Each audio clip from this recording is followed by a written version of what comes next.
पन्नगे च सुरेन्द्रे च कौशिके पाद संस्पृशि निर्विशेष मनस्काय श्री वीरस्वामिने नमः। आरहत वाङ्मय में कहा गया है, न तम अरी कंठ छित्ता करे ई जंग से करे अपनिया दुरप्पा से नाहि ई मच्चु मुहम तो पत्ते पच्छाणुतावेण दया विहूणो। हमारी दुनिया में मित्र भी मिल सकते हैं तो शत्रु भी मिल सकते हैं।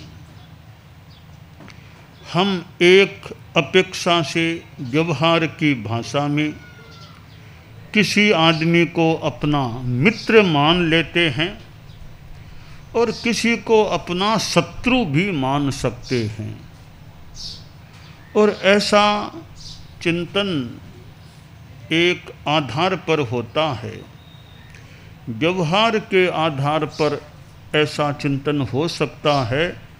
और यह कोई गलत यानी मिथ्या नहीं है कि कोई शत्रु होता नहीं, मित्र होता नहीं।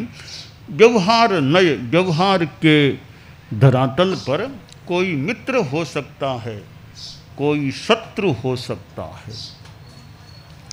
परंतु धर्म का सिद्धांत है कि सबसे बड़ा शत्रु कोई है, वो हमारी आत्मा ही हो सकती है। जितना नुकसान हमारी खुद की आत्मा हमारा कर सकती है, उतना नुकसान कोई अन्य शत्रु भी नहीं कर सकता।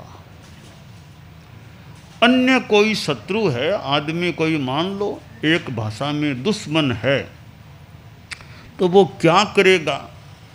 मान लो गला काट देगा, कंठ काट देगा, जान से मार देगा, इससे ज़्यादा तो तकलीफ दे देगा और मार देगा। इससे ज़्यादा क्या कर सकता है? जीवन समाप्त कर दिया। आत्मा तो कभी मरती नहीं। शरीर भले नष्ट हो जाए, आत्मा अमर है, आत्मा कभी नहीं मरती। कोई भी शस्त्र ऐसा दुनिया में नहीं है जो आत्मा को खत्म कर दे। तो ये बाहर का दुश्मन आदमी ज़्यादा से ज़्यादा तकलीफ दे सकता है और जीवन को समाप्त कर सकता है, गला काट सकता है। परंतु हमारी आत्मा जब दुश्मन बन जाती है, बहुत बड़ी दुश्मन, तो कितने जन्मों में तकलीफ पानी पड़ सकती है, कितने जन्मों तक नुकसान भोगना पड़ सकता है। इसलिए आर्षवाणी में कहा गया, कंठ को काटने वाला दुश्मन भी उतना नुकसान नहीं कर सकता जो नुकसान हमारी दुरात्मा बनी हुई आत्मा कर सकती है। और जो आदमी दया विहीन हैं, धर्माचरण नहीं करने वाले हैं, अहिंसा संयम तप की आराधना में रुचि नहीं लेने वाले हैं, जब बाद में मौत निकट आती है तब सोच सकते हैं कि अरे हमने धर्म नहीं किया, हमने तो पाप ज़्यादा किया, हिंसा झूठ डकैती चोरी धोखाधड़ी आदि पाप किए हैं, अब हमारा क्या होगा, अगली गति कहाँ मिलेगी। तो मौत निकट आने पर, मौत के मुंह में जाने की स्थिति होने पर आदमी को पश्चाताप करना पड़ सकता है कि अब मेरा क्या होगा। सुया में नरये ठाना, मैंने सुना है नरक के बारे में, अब क्या मुझे नरक में जाना पड़ेगा। तो धर्म के पथ पर चलने वाला अच्छी गति में जा सकता है और पाप कर्म ज़्यादा करने वाला अधोगति में, खराब गति में मरने के बाद पैदा हो सकता है। इस दृष्टि से हमें यह ध्यान देना चाहिए कि हम मनुष्य हैं। इस मनुष्य जीवन के बाद नरक में न जाना पड़े, तिर्यंच गति पशु आदि की योनि में नहीं जाना पड़े, दुर्गति में न जाना पड़े। और दुर्गति में न जाना पड़े इसलिए धर्मम आचर, धर्म का आचरण करो, धर्म के पथ पर चलो। अब प्रश्न है कौन सा धर्म? तो अहिंसा धर्म, संयम धर्म और तप धर्म। इस धर्म की जो आराधना करता है वह दुर्गति में जाने से बच सकता है। कि अहिंसा का ध्यान दें। मेरे सामने नीचे थोड़ी संभवतः छोटी छोटी चींटियाँ चल रही हैं, काफ़ी चींटियाँ नीचे दिखाई दे रही है। अब चींटियाँ दिखाई दे दी तो आदमी सोचे रे इतनी चींटियाँ है, ध्यान दूँ मेरा पाँव चींटियों पर न पड़े और कहीं ध्यान पाँव रख सकूँ तो चींटियाँ मेरे से मरे नहीं। अब यह मन में विचार आ गया, ध्यान आ गया, रे इतनी चींटियाँ है, चींटियों पर मेरा पाँव न पड़ जाए, चींटियाँ मेरे से न मर जाए। आदमी बचता है कि चींटियों पर पाँव नहीं देना, जीव नहीं मरे मेरे से। यह एक अहिंसा की भावना हो गई, अहिंसा धर्म हो गया। छोटी छोटी बात कि कुत्ता बैठा है, सो रहा है, भी कुत्ते को भी जहाँ तक हो सके डिस्टर्बेंस नहीं करें, बेचारा शांति से सो रहा होगा, आराम कर रहा है। हम कोई ज़रूरी है नहीं, हम क्यों इसको उठा करके नींद में या विश्राम में या सोए रहने में बाधक बने। कबूतर बैठे हैं 50-40 चूगा खा रहे हैं, तो भी आदमी सोचे मुझे जाना है तो दूसरा रास्ता पास में से गुजर सकता हूँ, तो कबूतरों के निकट में क्यों जाऊँ। कबूतरों के निकट जाने से उनको तकलीफ़ पड़ सकती है, उनको भय लग सकता है, वे उड़ सकते हैं, तो मैं कबूतरों को तकलीफ़ न दूँ। यों जीवों को, प्राणियों को पीड़ा नहीं पहुँचे फालतू मेरी ओर से, परस्य पीड़ा न कायब्बा।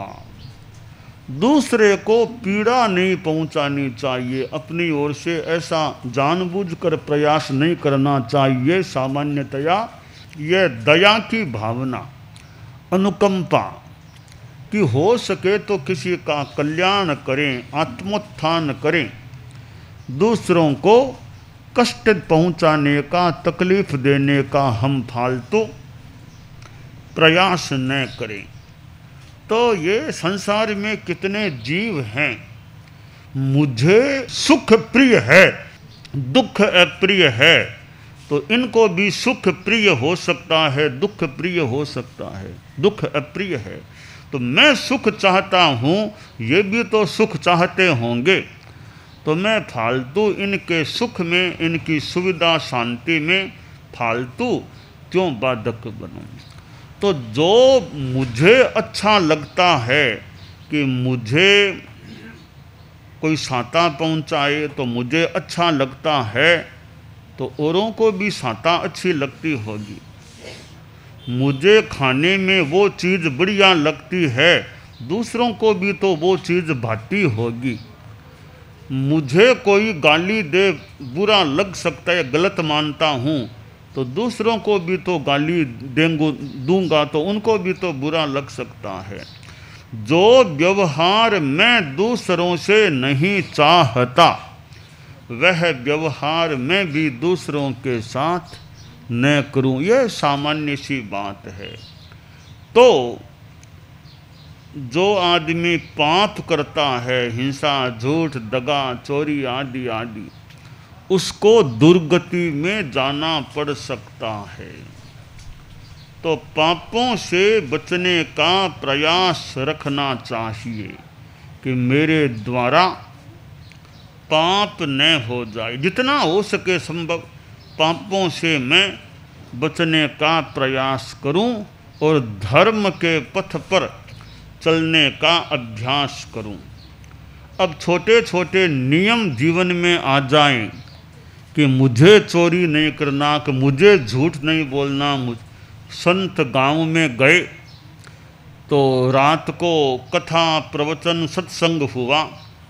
सत्संग के अंतिम चरण में संत बोले कि कोई त्याग नियम लो, ले सको तो लो।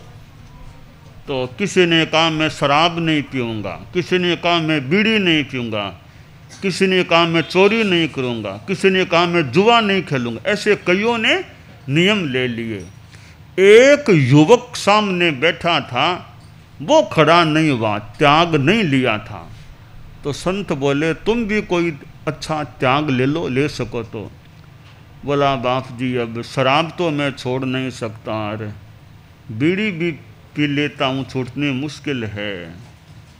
तो कहा चोरी का त्याग ले लो, कि वो तो मेरा धंधा है, चोरी से ही मेरा काम चलता है, मैं तो चोर हूँ, चोरी तो कहा झूठ बोलने का त्याग कर लो, झूठ नहीं बोलना। थोड़ी देर सोचा, युवक बोला ठीक है बाबा जी, आपने इतना बार बार कह दिया कि नियम लो, ये नियम दिला दो मुझे, जिंदगी में कभी झूठ नहीं बोलूँगा। देख लो, सोच लो। हाँ सोच लिया महाराज, इतनी देर में नहीं उठा, अब मन हो गया तो उठा हूँ। जिंदगी भर झूठ बोलने का त्याग कराओ। संत ने त्याग करा दिया। अब लोग चले गए, वो लड़का भी चला गया। वो चोर था तो उसी दिन उसका तो चोरी का प्लान बनाया हुआ था। रात को 11 साढ़े 11 बजे उठा और तैयार हुआ और चोरी के लिए रवाना हुआ। रवाना हुआ तो रात में उस नगर का वो जो वहाँ वो राजधानी का क्षेत्र था, तो पुराने ज़माने में का राजा रात को वेश बदल करके भी यूँ घूमते, तो वो वहाँ का राजा भी सामान्य आदमी के वेश में घूम रहा था। राजा उधर से आ रहा था और ये युवक उधर जा रहा था। तो राजा ने सोचा रे रात के 12 सवा 12 बजे का टाइम, ये कौन है? पूछा रे कौन हो तुम? सोचा रे झूठ तो मुझे बोलना नहीं, नाम बता दिया। कहाँ रहते हो? अमुक मोहल्ले में रहता हूँ। अभी कहाँ जा रहे हो? राजमहल जा रहा हूँ। राजमहल क्यों? राजमहल क्यों? चोरी करने के लिए जा रहा हूँ। राजा ही था, वो बेश बदला हुआ। सोचा कोई दिमाग थोड़ा ठीक नहीं लग रहा है, शराबी होगा कि वरना चोर के भी थोड़ा ही कहता है कि मैं चोरी करने जा रहा हूँ। फिर भी उसका नाम नोट कर लिया और एड्रेस नोट कर लिया। ठीक है जाओ जाओ। राजा इधर गया और चोर उधर गया। महल में चोर का भी भाग्य कई बार काम कर सकता होगा। वो पहरेदार तो नींद ले रहे थे, खर्राटे भर रहे थे। ये युवक अंदर गया, एकदम दरवाज़ा खोल दिया और अंदर भंडार तक चला गया। भंडार के ताले तोड़ दिए इसने। आलमीरा थी, एक अलमारी को खोला, लाइट से प्रकाश कर लिया। टॉर्च पास में थी ही। एक डिब्बिया पड़ी थी एक अलमारी में, डिब्बिया को खोला, चमकते हुए हीरे दिखाई दिए। 4 हीरे पड़े थे। इसने सोचा 4 हैं, बढ़िया हीरे लग रहे हैं, 3 मैं ले लूं। 1 छोड़ दिया, 3 ले लिए। वापिस अपनी डिबिया को छोड़कर सीधा घर की ओर रवाना हुआ। वो राजा उधर से लौट कर आ रहा था घूम कर के महल की ओर, और यह महल से घर की ओर जा रहा था। फिर दोनों का मिलना हो गया। तो राजा ने पूछा, रे कौन हो रे? साहब मैं तो नाम बता दिया। वो कहाँ से आ रहे हो? राजा के राजमहल से। क्यों? वहाँ क्यों गए? चोरी करने। क्या चोरी? चोरी कर ली? हाँ कर ली। क्या चोरी की? कि 3 हीरे चोरी किए। यूँ कहता हुआ वह आगे भाग गया। राजा ने सोचा वही लड़का लगता है, पहले मिला था, तो दिमाग ऐसा ही होगा, वरना ऐसा थोड़ी बोलता कि चोरी की है। राजा महल में पहुंच गया और अपना सो गया। सुबह 7 बजे उठा तो वो कई सचिव और वहाँ बाहर खड़े थे कि राजा कब उठे, कब बात करें। राजा उठा तो बाहर से बात ऐसे सचिव लोग आए हैं ज़रूरी बात करने के लिए। राजा ने कहा बीबी तो उठा ही हूँ, तो महाराज बात तो थोड़ी ज़रूरी है, बुला लो। तो वो सचिव लोग आए कि महाराज डिस्टर्बेंस किया होगा, आपको क्षमा करना, कोई ज़रूरी काम से आए हैं। क्यों, क्या बात है? कि महाराज सूचना आई है कि भंडार के ताले टूट गए हैं, रात को चोरी हो गई है। क्या गया, नुकसान क्या हुआ? हाँ भंडारी जी खड़े हैं, उनको बुला लेते हैं। भंडारी जी को बुला लिया कि भंडारी जी क्या हुआ, क्या गया? भंडारी जी बोले 4 हीरे जो कल ही हमने खरीदे थे, 4 हीरे गायब। और कुछ तो नहीं गया, 4 हीरे वो चले गए हैं। राजा ने कहा मैं थोड़ी देर बाद बाहर आ रहा हूँ, तब बात करनी है। राजा ने मुंह हाथ धो लिया, सब स्नान और करके नाश्ता लेना था ले लिया। फिर अपने राजसभा में जाकर के राजा बैठा। अब सचिवों को, भंडारी को, सबको बुलाया कि बोलो अब सारी बात करते हैं। कि महाराज बात जो निवेदन हमने तो कर दी है कि 4 हीरे वो बता रहे हैं चले गए हैं, चोरी हो गई, ताले टूट गए। तो राजा ने सोचा रे एक लड़का मुझे रात को मिला तो था, उसका एड्रेस भी मेरे पास है, ये एड्रेस है, वहाँ जाओ, उस घर से उस लड़के को लाओ। गए, पुलिस के लोग लड़के को लेकर आए, लड़का आ गया। तो राजा ने लिखा चेहरा तो वही लगता है रात को जो मिला था। कहा रे तुम रात को कहीं गए थे क्या? हाँ महाराज गया था। कितने बजे? अंदाज महाराज 12:45, 12, सवा 12, 1 लगभग ऐसा टाइम था। तो टाइम तो ठीक ही बता रहे, यही टाइम मुझे याद है। तो कहाँ गया था? राजमहल में, यहीं इसी महल में ही आया था। क्यों? यहाँ क्यों आए थे? महाराज चोरी करने आया था मैं तो। कोई चोरी करने के लिए यहाँ आया? कोई चोरी की थी क्या? हाँ चोरी की थी। क्या चोरी की? 3 हीरे चुराए थे। अब राजा ने सोचा ये लड़का लगता है झूठ तो नहीं बोलता, बात सच कहने वाला है। चोरी की तो कह दिया, क्या चोरी की बता दिया। अब भंडारी जी कह रहे हैं कि 4 हीरे गायब है, यह कह रहा है 3 हीरे लिए। अब 1 हीरा कहाँ गया? गोल है 1 हीरे का। कहा भंडारी जी वो कितने हीरे गए? महाराज 4 गए। कि यह तो 3 ही स्वीकार करता है, हाँ चौथा इसी ने लिया होगा। आप थोड़ा सा कड़ाई से बात करो इससे, तब हंकारा भरेगा। इसी ने चौथा लिया है। राजा ने कहा कड़ाई हो गई, कड़ाई अब आप पर करूँगा मैं। मेरे विश्वास के अनुसार ये झूठ नहीं बोलता, 3 हीरे लिए। आप बोलो भंडारी जी चौथा हीरा कहाँ गया? अब कड़ाई की बात करना, अब कड़ाई तलवार मेरे पास है, बोलो कहाँ गया? तो भंडारी जी बोले अंदाता चौथा हीरा तो मैंने ले लिया था, 1 हीरा बचा था वो मैंने जेब में डाल लिया। राजा ने कहा रे आपको मैंने भंडार का अधीक्षक बनाया था देखभाल करने के लिए, रक्षक ही भक्षक बन गया। चोर चोरी करे वह तो ठीक है, चोर था, आप तो रक्षक की जगह थे, तो रक्षक ही भक्षक बन गया। आपने चोरा हीरा ले लिया। कि महाराज अक्ल गांव चली गई, जो भी हुआ गलती हो गई। तो ठीक है। चोर से पूछा तुमने चोरी क्यों की? कि बाप जी गरीब आदमी हूँ, खाने की तकलीफ रहती है, यही धंधा चोरी का मेरा। तो गरीबी न रहे फिर तो चोरी नहीं करोगे, फिर क्यों चोरी करूँगा? मेरे खान पान की, परिवार की सारी शिक्षा की, चिकित्सा की सारी व्यवस्था हो जाए, फिर मैं क्यों चोरी? आराम से रहूँगा, चोरी क्यों करूँगा? और कुछ सेवा दे सकते हो, जो बन सके, आपका आदेश हो तो दे सकता हूँ। तो राजा ने सोचा यह लड़का झूठ तो नहीं बोलता लगता है। तो कहा भंडारी जी, आपको अभी भंडारी के पद से बर्खास्त करता हूँ, तुमको अभी यहीं पर भंडार का अधीक्षक का जिम्मा सौंपता हूँ। चोर को भंडारी बना दिया, भंडारी जी को हटा दिया वहाँ से। अब वो देखिए, एक नियम लिया था साधु से कि झूठ नहीं बोलूँगा, चोरी तो कर सकता हूँ, झूठ नहीं बोलूँगा। एक नियम लिया, वो चोर साधारण आदमी राजमहल में भंडार का अधीक्षक बन गया।